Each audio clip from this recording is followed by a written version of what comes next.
Ngai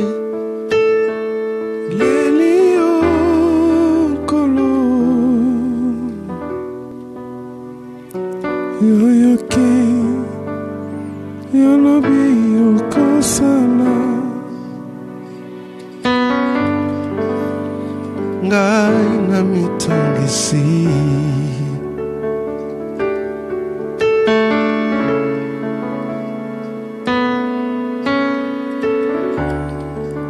etumba oyo ya ngai elongwe azotweke na molimo na makasi nanga te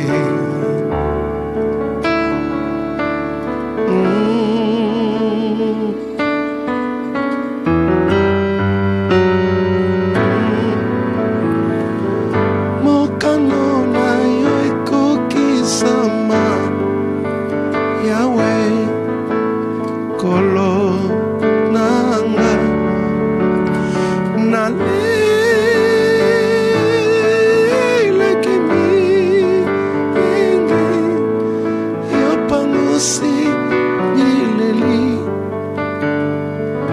na zikobanga nalobi yawe sala ndenge na yo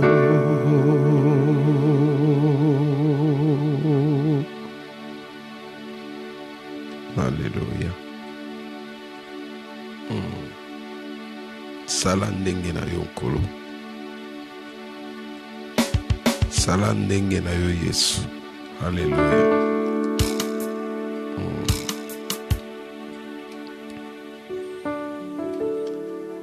nabe lelio nkolo oyoki yolobi okosala ngai na mitungisi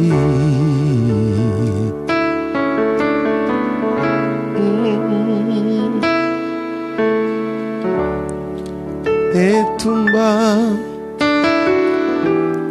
oyo ya ngai elongwe nazotweke na molimo na makasi nanga te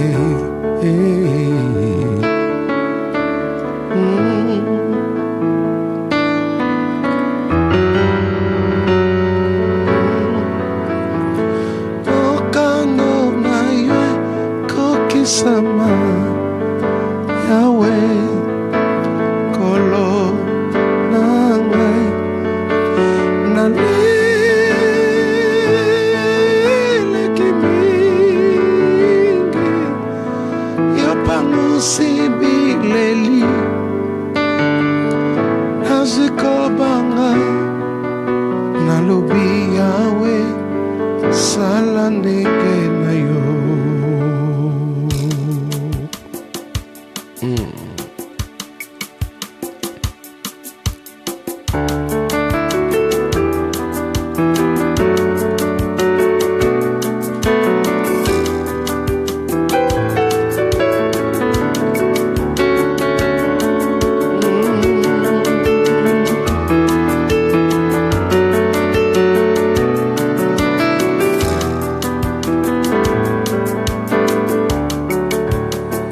butu ya lelo totiki na maboko na yo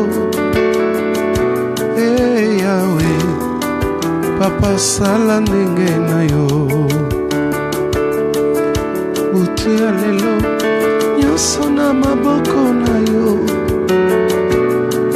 yawe sala ndenge na yo yawe sala ndenge na yo yawe sala ndenge na yo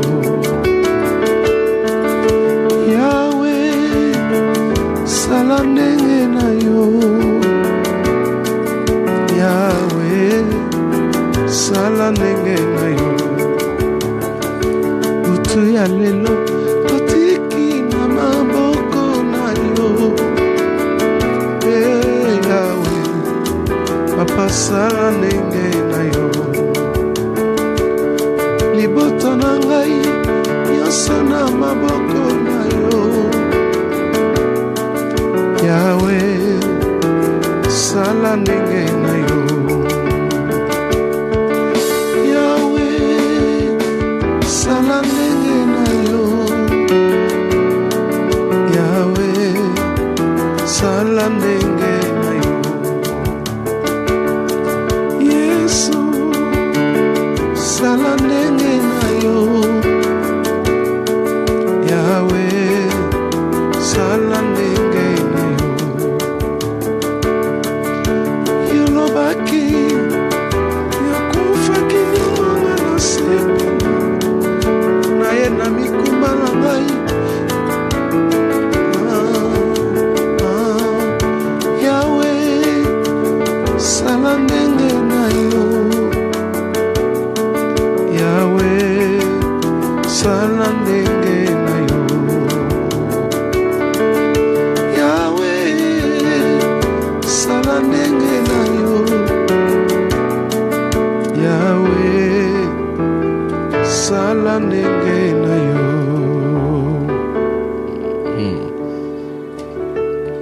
Kolo sala ndenge na yo. Sala ndenge na yo na butu na lelo. Sala ndenge na yo tumu na bikamo.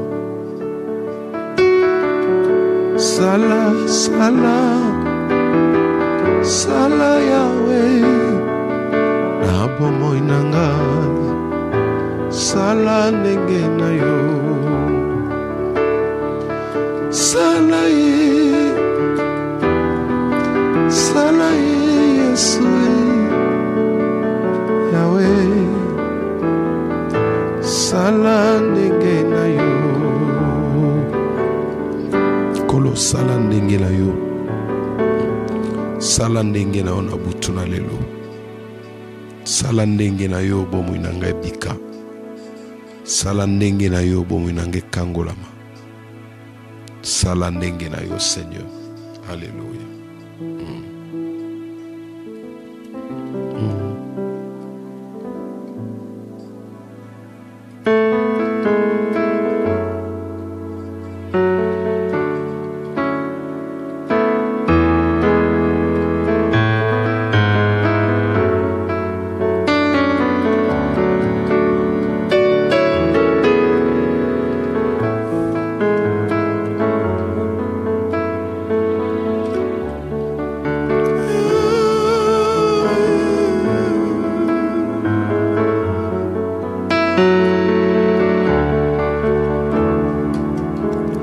Bikelami ya likolo pe na seto welaka momoi. Kasi Yesu aponaki kokufela senga na yo.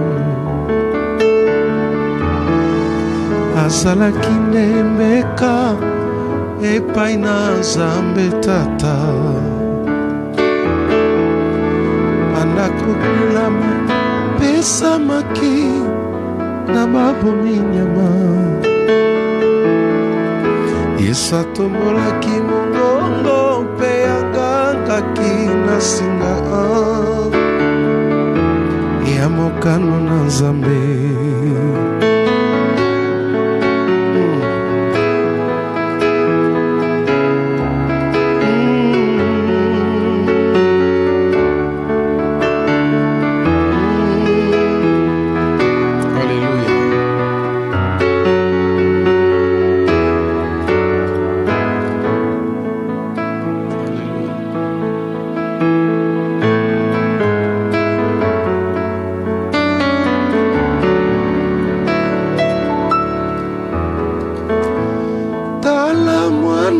Pate na Nzambe molongoli masumu na mokili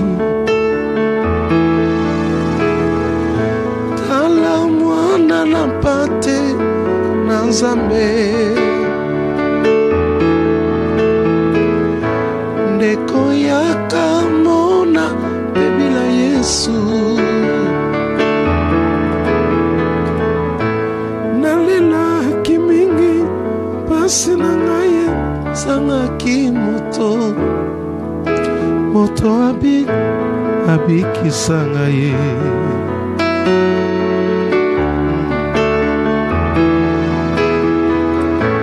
na ekulusu nalongi Satana bademo Yesu akokisi nyonso mpona ngai tala mwana na mpate na Nzambe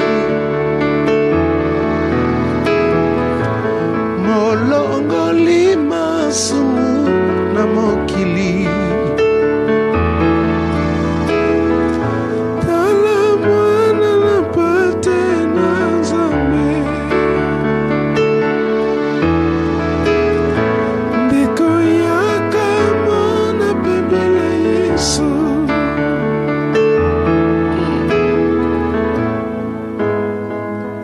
l'agneau de Dieu qui ôte les péchés du monde. Mwana mpate na Nzambe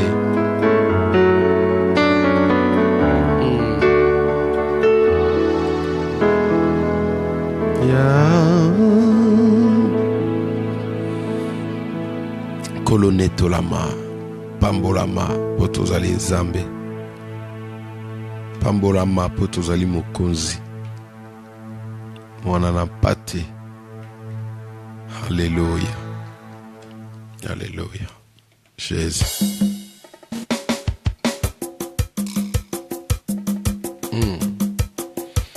Nous allons chanter ensemble avant de passer à notre exhortation de nuit.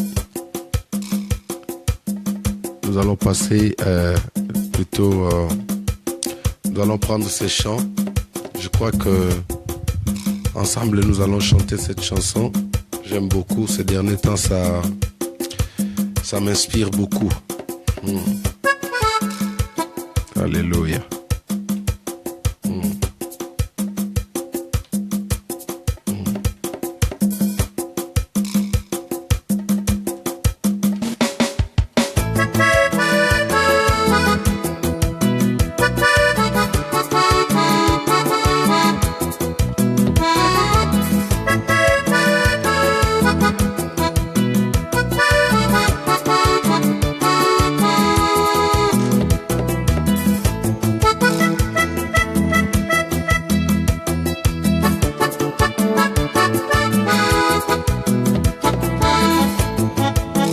Bolamu Nzambe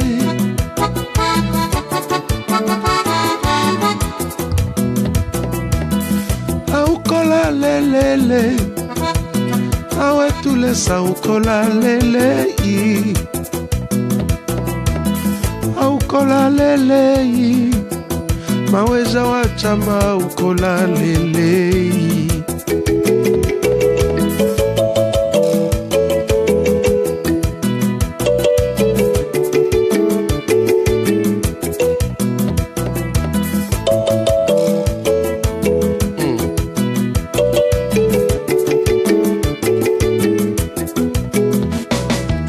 salanga bolamu Sambalola salanga bolamu salanga bolamu Zamba krame salanga bolamu aukola lelei awe tulesa aukola lelei chilumbai aukola lelei awe tulesa aukola lelei. Chante avec moi.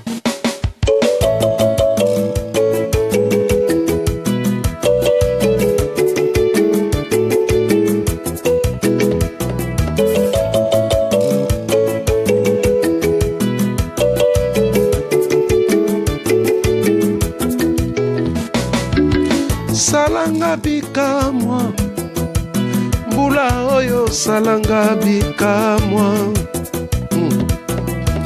salanga bikamwa, bula oyo salanga bikamwa, salanga bikamwa Yesue.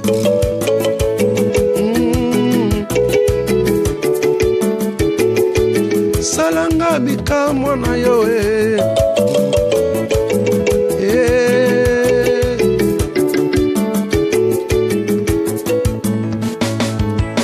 kosekanga nanu te, masiya koleka na nzela na ngai,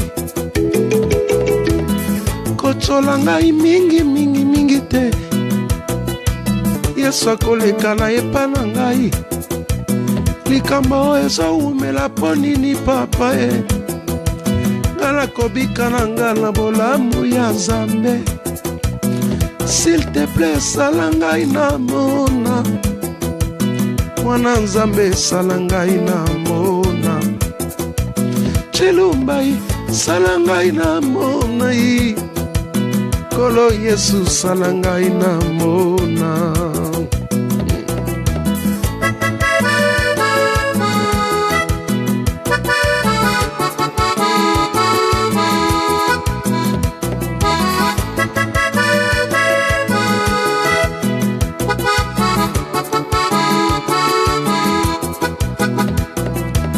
Salanga bikamwa, Yesu Kristo salanga bikamwa, salanga mabota, mwana Nzambe salanga mabota, pesa ngai mosala, mwana Nzambe pesa ngai mosala, salanga bolamu ya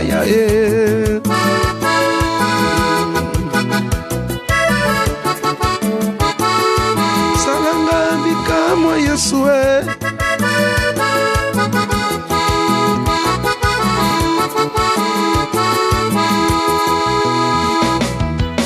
Kocholanga mingi te, tango mosusu masiya koleka na epai na ngai, koseka ngai mingi te, tango mosusu solution koleka na nzela na ngai.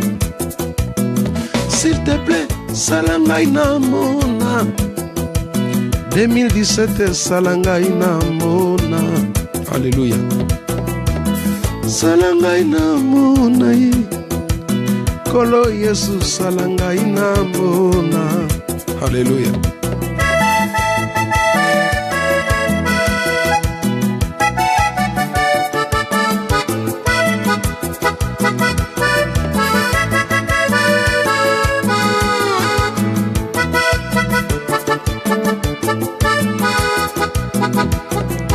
Salanga bikamwa, mwana Nzambe salanga bikamwa, salanga bikamwa, Kolo Yesu salanga bikamwa, salanga bikamwa Yesue, Kolo Yesu salanga bikamwa, bikamwa na yo Kolo Yesu salanga bikamwa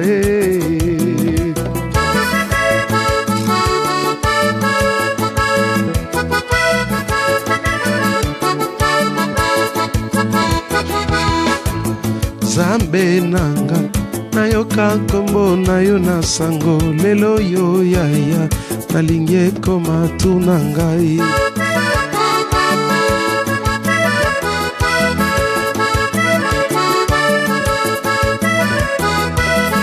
Nayoka kosalela Israele, wana nyonso na tango ya kala, lelo yo Jésus nalingi ekoma tuna ngai.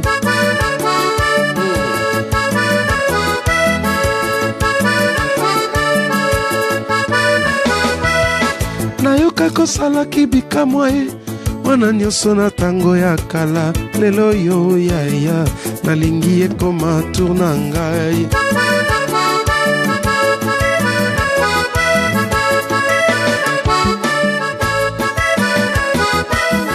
Nayoka kopesaki mapasa mwana nyonso epai ya bavoisin lelo yo yaya nalingi ekoma tunanga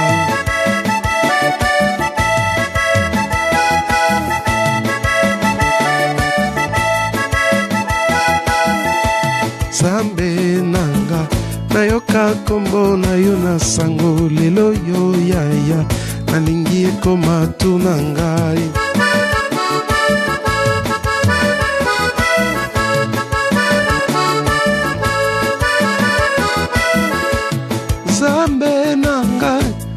Zambe nanguya Zambe ya kame lelo Zambe nanga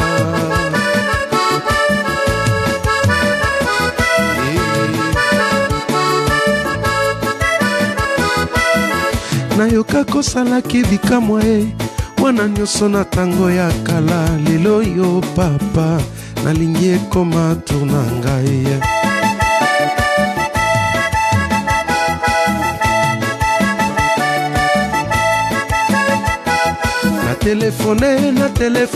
na telefone papa na lola papa na lola papa na lola papa na lola papa papa na lola papa na lola papa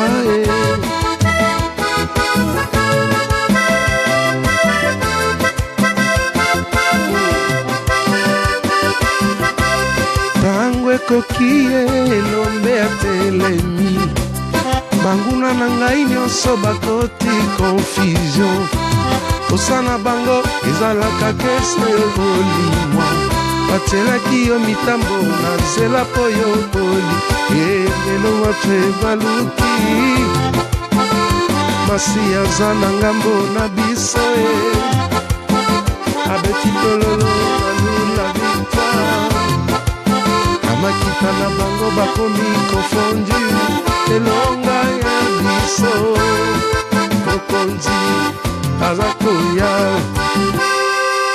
Alléluia. Gloire à Dieu, gloire à Dieu, gloire à Dieu.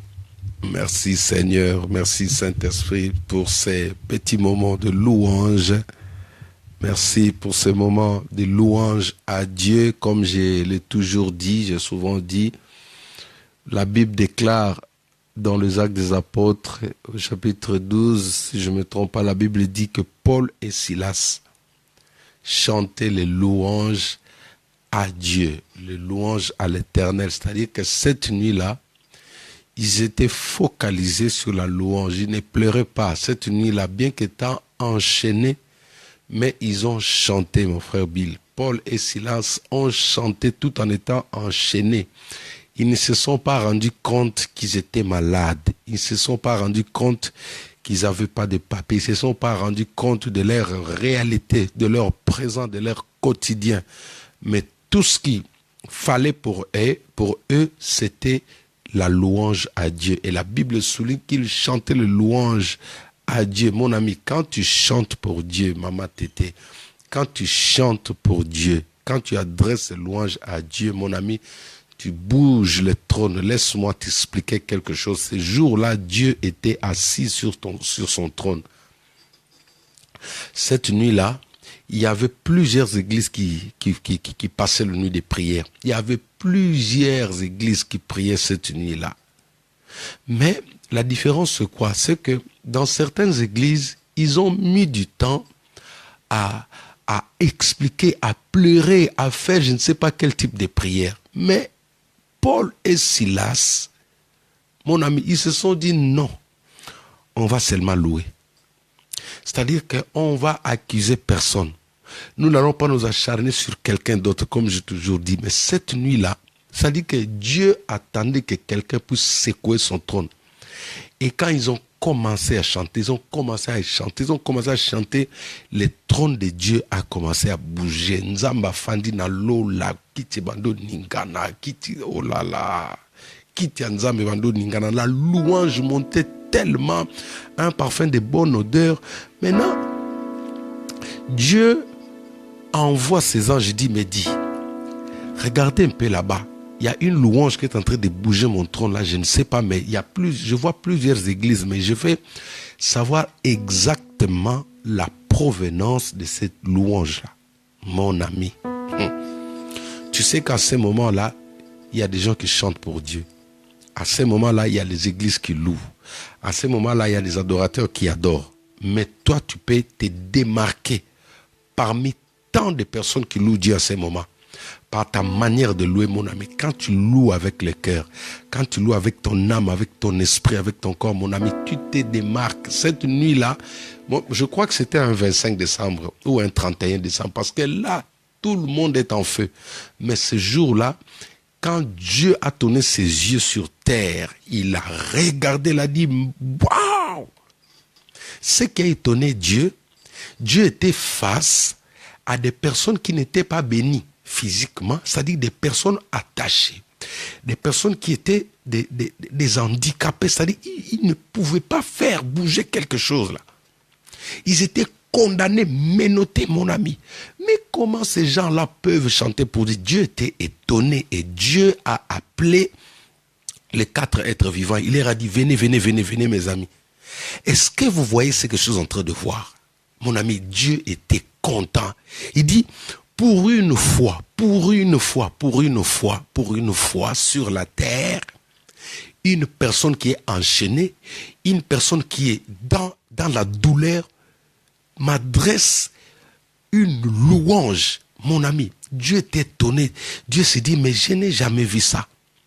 D'habitude, je suis habitué à voir des gens qui s'acharnent sur moi. Seigneur, pourquoi tu nous as abandonnés?